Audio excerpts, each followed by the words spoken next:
आशा करता हूँ आप सब बहुत अच्छे होंगे। मेरा नाम है सिद्धांत अग्निहोत्री। स्टडी ग्लोस पे आपका बहुत बहुत स्वागत है। दोस्तों, अमेरिका का जो ये नया प्लान है ना, ये बड़ा ही खतरनाक है दोस्त। ये जो अमेरिका का प्लान है, कैसे ही दुनिया को एकदम ही तितर बितर कर देगा, बात करेंगे। टाइम्स ऑफ इंडिया का ये बहुत अच्छा आर्टिकल है। विंटर सेल हमारी लाइव है, 16 से 19 दिसंबर तक सेल है। तो make the best out of it. 2 दिन बचे हुए हैं। विंटर कूपन कोड यूज़ करें। सारे कोर्सेज पे 40% ऑफ है। तो अमेरिका की जो नेशनल सिक्योरिटी स्ट्रैटेजी है, एनएसएस, उन्होंने एक शिफ्ट मारा है। ग्लोबल लीडरशिप नहीं चाहिए हमको, है ना। हेमिस्फेरिक इकोनॉमिक और डोमेस्टिक प्रायोरिटीज इंपॉर्टेंट है। हेमिस्फेरिक, ओहो, हमारी जो पूरी धरती है वो एक स्फीयर है। हेमिस्फीयर मतलब आधा स्फीयर, यानी कि 2 स्फीयर। एक ऊपर वाला है नॉर्दर्न, ऊपर वाला जो पार्ट है, और नीचे वाला जो पार्ट है वो है सदर्न। और तो यहाँ हेमिस्फेरिक क्या, अब जैसे नॉर्दर्न हेमिस्फीयर में जो है उसमें प्रॉब्लम ये होती है क्योंकि वहाँ कॉन्फ्लिक्ट है। नॉर्दर्न हेमिस्फीयर में ना देश भी ज़्यादा हैं, ठीक है, अच्छे खासे देश हैं। सारे देश वैसे नॉर्दर्न में ही हैं। भारत भी नॉर्दर्न हेमिस्फीयर में है। सदर्न हेमिस्फीयर में ओशियन ज़्यादा है। ऑस्ट्रेलिया सदर्न में है। तो मौसम उल्टा चलता है, ठीक है। उल्टा एग्जाम्पल कि जितने भी नॉर्दर्न हेमिस्फीयर में देश हैं, जब भारत में ठंडी रहेगी तो सब जगह ठंडी रहेगी और सदन में गर्मी रहेगी। यानी कि आप ऐसे समझो, जैसे अभी दिसंबर चल रहा है, तो दिसंबर में ऑस्ट्रेलिया में ज़बरदस्त गर्मी है, एशेज हो रही है ना, देखिएगा उसको, गर्मी है वहाँ पे, गर्मियों का सीज़न है। और जब सदर्न मतलब जब ऊपर आओगे आप, ठीक है, तो जुलाई मई जून में वहाँ पे ऑस्ट्रेलिया में सर्दी रहेगी, भारत में गर्मी रहेगी, मतलब नॉर्दर्न हेमिस्फीयर वाले देशों में, समझ गए। अब यहाँ पे मैं पोल वाला कंसेप्ट नहीं यूज़ कर रहा हूँ ज्योग्राफी का, कि जैसे जैसे आप ऊपर जाओगे ठंड बढ़ती जाएगी, उसको छोड़िए फिलहाल। इक्वेटर वाला जो ना, इक्वेटर, फिर ट्रॉपिक ऑफ कैंसर, फिर ऊपर से आप जाएंगे सब tropical, then there is pole. तो हम ज्योग्राफी नहीं पढ़ रहे हैं। तो डोमेस्टिक प्रायोरिटीज़ मतलब जो हमको सही लगेगा, जो हमारी प्रायोरिटी है, अमेरिका फर्स्ट, और हमारी जो इकोनॉमिक प्रायोरिटीज़ है, हमको उस पर ध्यान देना है, ठीक है। अब देखिए, अमेरिका का एक्सपेंसिव फॉरेन पॉलिसी कमिटमेंट्स है। वर्ल्ड वॉर 2 के बाद से अमेरिका ने सिर्फ एक्सपैंड ही किया है। एशियन पावर इंडेक्स में होनी चाहिए एशिया की कंट्री, अमेरिका की कैसे आ गई, ठीक है।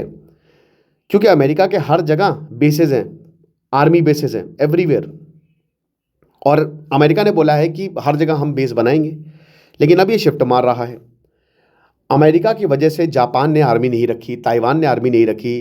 पूरे साउथ ईस्ट एशिया का जिम्मा अमेरिका ने लिया है। और बता दूं कि अमेरिका के हित में है। जैसे अभी मैं एक सीआईए का इंटरव्यू देख रहा था, एक्स ऑफिशियल का, तो बता रहा था कि भाई अमेरिका के हित में कि इंडिया पाकिस्तान लड़ते रहे, हम कभी भी नहीं चाहेंगे कि वो रुक जाए। तो अमेरिका फर्स्ट जो है वो अब इंस्टीट्यूशनलाइज हो गया है। और अमेरिका का जो इंगेजमेंट है, जब foreign actions directly threaten US interest, भाई साहब, कोई हमला होगा और अगर अमेरिकन इंटरेस्ट को दिक्कत होगी तब हम युद्ध में जाएंगे, वरना मरने दो देश को, क्या करना, ये चीज है। तो Monroe doctrine for the 21st century ये री इन्वेंट की हुई है कि वेस्टर्न हेमिस्फीयर, उस पर ज्यादा फोकस करिए। और यही ट्रंप दोहरा रहे हैं। Target is no longer Europe, लेकिन चाइना है, जिसका Belt and Road Initiative South America में भी पहुंच गया है। और ये एक डायरेक्ट चैलेंज है। अर्ली एग्जीक्यूटिव ऑर्डर्स, अभी जैसे वेनेजुएला में क्या हुआ कि कब्जा कर लो वेनेजुएला के ऊपर, लेकिन वहाँ पे भी चाइना का हस्तक्षेप है। पूरे साउथ अमेरिका में बहुत सारे ड्रग कार्टल्स जो हैं, आप समझ सकते हो ना कि ट्रंप के इस ऑर्डर ने काफ़ी ड्रग कार्टल्स को तोड़ के रख दिया है। और फॉरेन टेररिस्ट ऑर्गेनाइजेशन उसको बोला है। वो भारत में जो कॉन्फ्लिक्ट हो वो उसको टेररिज्म नहीं बोल रहे, वो ये कह रहे हैं कि नहीं, साउथ अमेरिका में ये ड्रग कार्टल्स टेररिस्ट है। क्यों? क्योंकि अमेरिका के इंटरेस्ट उससे आहत होते हैं। तो अब क्या है कि अमेरिका इन पे मिलिट्री एक्शंस कर सकती है। एक लीगल पाथवे जो है, एक रास्ता निकल गया, समझ रहे हो। सितंबर से लेकर अभी तक अमेरिका ने 22 स्ट्राइक्स की हैं कैरिबियन और ईस्टर्न पैसिफिक कोस्ट में। वेनेजुएला को डायरेक्टली थ्रेटन किया है, कांग्रेस ने कुछ नहीं बोला। अमेरिका ने अपनी नेवी डिप्लॉय कर दी है, उनका जो लार्जेस्ट एयरक्राफ्ट कैरियर है वो यहाँ पे है। तो यही है। अब भारत की अगर बात करते हैं तो भारत का आप देख ही सकते हैं कि इस समय ट्रंप किस तरीके का व्यवहार कर रहे हैं। भारत अमेरिका के रिश्ते बहुत अच्छे हैं और अच्छे ही रहेंगे। याद रखिए, अमेरिका पैसा देता है, आपने देखा ना, माइक्रोसॉफ्ट 1.5 लाख करोड़ इन्वेस्ट किया। रशिया बहुत अच्छा दोस्त है, बट वो पैसा नहीं देगा आपको, अमेरिका आपको पैसा देगा। अमेरिका इन्वेस्ट करेगा तो पैसा लेके आएगा।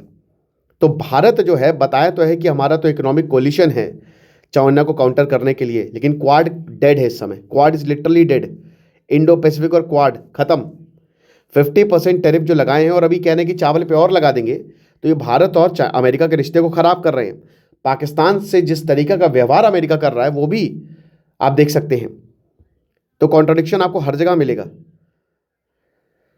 और ये भी बोला है कि जैसे अब एनएसएस ये इंसिस्ट कर रहा है कि कमर्शियल और बाकी रिलेशंस आप न्यू दिल्ली के साथ इंप्रूव करते रहिए, लेकिन प्रोटेक्शनिज्म पे हम कोई भी समझौता नहीं करने वाले।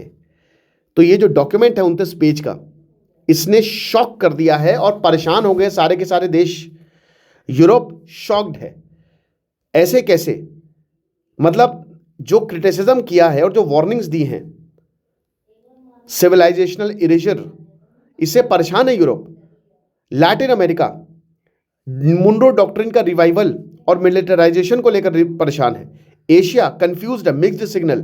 कोऑपरेट करिए, लेकिन अमेरिका फर्स्ट है। अमेरिका के जहां इंटरेस्ट हैं तब आप कोऑपरेट करिए, वरना नहीं। वेस्ट एशिया तो वैसे ही स्ट्रैटेजिक प्रायोरिटी से वो बिल्कुल डाउनग्रेड हो गया है कि अब वो मरते हैं तो मरते रहें। ठीक है। अफ्रीका रिसोर्स है, पार्टनर नहीं है, वो एक रिसोर्स सप्लायर है। भूल जाइए, हम किसी को पार्टनर ही बनाने जाने। अमेरिका कह रहे हैं कि यूक्रेन वॉर को एंड करेंगे, लेकिन स्ट्रैटेजिक स्टेबिलिटी आएगी विथ रशिया कोर इंटरेस्ट। ठीक है, कि रशिया को भी देखा जाएगा, किसके कोर इंटरेस्ट हैं उसको भी देखा जाएगा। इसीलिए जो डोनाल्ड ट्रंप 19 पेज का प्लान लेके आए थे ना, उसमें खाली रशिया के ही इंटरेस्ट थे। परेशान है भाई सबके सब, पूरी दुनिया। अमेरिका फर्स्ट, मल्टीलेटरलिज्म लास्ट, ये है, ये एनएसएस की डॉक्ट्रिन है। और अमेरिका हमेशा लिबरल इंटरनेशनलिज्म के लिए जाना जाता रहा है, डेमोक्रेसी प्रमोशन के लिए जाना जाता रहा है। लिबरल इंटरनेशनलिज्म का मतलब ये है कि हम सब पूरी दुनिया में इन्वेस्ट करेंगे। हम देखेंगे कि स्ट्रैटेजिक प्रायोरिटीज़ क्या हैं। हम आपके देशों में भी स्टेबिलिटी लाने की कोशिश करेंगे। भले ही दोस्तों उसने हस्तक्षेप किया, हम सरकार से अच्छे रिलेशन रखेंगे। ठीक है, आप यहाँ पे आइए, भारत में मतलब आप अमेरिका में आइए, आपका स्वागत है। डेमोक्रेसी प्रमोशन तो आप सभी जानते हैं, वैल्यू बेस्ड फॉरेन पॉलिसी है, अब वो खत्म होती जा रही है। ये सब ऐसे क्रॉस इन पे लग रहा है। Rule based international order, they are used only once mockingly, मतलब डिप्लोमेटिक लैंग्वेज को खत्म किया जा रहा है, जो अमेरिका बहुत आगे बढ़ के इन सारी चीजों को बोलता था। ठीक है, अब वॉशिंगटन अब ये बातें बोली जा रही है कि हम तो 75 साल से सबका बोझ उठा रहे हैं, तुमने तो पूरी दुनिया का बोझ हम पे लाद दिया है। इमाइग्रेशन को ये बोल रहे एक सिविलाइजेशनल थ्रेट है यूरोप के लिए, कि माइग्रेशन वाह वाह वाह वाह, पूरी दुनिया से जाओ युद्ध करो, और ये भी युद्ध अमेरिका करवा रहा है, उसके बाद यूरोप में जाके बस जाओ। ये क्या बदतमीजी है? कल्चरल आइडेंटिटी और ट्रेडिशनल फैमिली जो है उनको नेशनल सिक्योरिटी कंसर्न बताया जा रहा है। बताइए कि ये ट्रेडिशनल तो अमेरिका के ट्रेडिशन को खत्म कर देगी, यूरोप के ट्रेडिशन को खत्म कर देगी, तो अमेरिकन स्ट्रैटेजी, और ये अमेरिका में नफरत फैलाएगा। इकोनॉमिक प्राइमेसी जो है वो नई ग्रैंड स्ट्रैटेजी है कि अमेरिका जो है उसमें इकोनॉमी फर्स्ट, जियो पॉलिटिकल सेकेंड। पहले पैसा लाओ, उसके बाद बात करना कि कैसे रिश्ते हमको बनाने हैं। कोई फॉरेन पॉलिसी एजेंडा नहीं होगी। इसीलिए भारत के रिश्ते खराब हो रहे हैं अमेरिका के साथ, और यही रीजन है कि ट्रेड डील में इतना लेट हो रहा है। अभी तक ट्रेड डील नहीं हुई है भारत के साथ। और आपको बता दूं कि ग्लोबल रिस्पॉन्सिबिलिटी की कोई लॉन्ग लिस्ट नहीं है, हम कोई रिस्पॉन्सिबिलिटी नहीं लेने वाले। चाइना ने लिटरली मिसाइल लॉक कर दी थी जापान के ऊपर, और जापान अब अपना शायद वेपन सिस्टम या जो भी बनाए, कंट्री जो देश है वो अमेरिका का पैसा लाते रहेंगे। अमेरिका कोऑपरेट करेगा अगर वो अमेरिका की हेल्प करेंगे। सिम्बायोटिक रिलेशनशिप होगा, तुम हमारी मदद करो, हम तुम्हारी मदद करेंगे, बस ये चीज़ है। इसका मतलब अपने मार्केट्स अमेरिका के लिए खोलो। भारत को भी बोल रहा है अमेरिका, लेकिन हम नहीं कर सकते भाई, हम डेवलपिंग नेशन है, डेवलप्ड नेशन नहीं है। अमेरिका का मार्केट भारत को खा सकता है। चाइना राइवल है, लेकिन एक रिकॉग्नाइज्ड पावर है कि लॉन्ग टर्म राइवल अब रशिया नहीं, अब चाइना है। और आज नहीं तो कल चाइना हमको रेस में हरा देगा, या फिर हराएगा नहीं तो कम से कम रेस में आ जाएगा, बराबरी पे आ जाएगा। लेकिन टोन मिक्स्ड है। अनफेयर ट्रेड करते हैं, इंटेलेक्चुअल प्रॉपर्टी चुराते हैं ये, क्या होता है इंटेलेक्चुअल प्रॉपर्टी का आइडिया होता है, आपने कुछ बना लिया, आपको कुछ आइडिया है, अब आपकी प्रॉपर्टी है, कोई इसको और नहीं यूज कर सकता, तो गली गली में शोर है, चाइना ससुरा चोर है, ये अमेरिका बोलता है। इंडो पैसिफिक जो है वो इंपॉर्टेंट है, बट अमेरिका की इकोनॉमिक प्राइमेसी वहां पे मस्ट है। तो ओवरऑल मैसेज आपको यही देखने को मिलेगा। आपको क्या लगता है मुझे कमेंट बॉक्स में बताइएगा। बाकी विंटर सेल लाइव है। Thank you so much.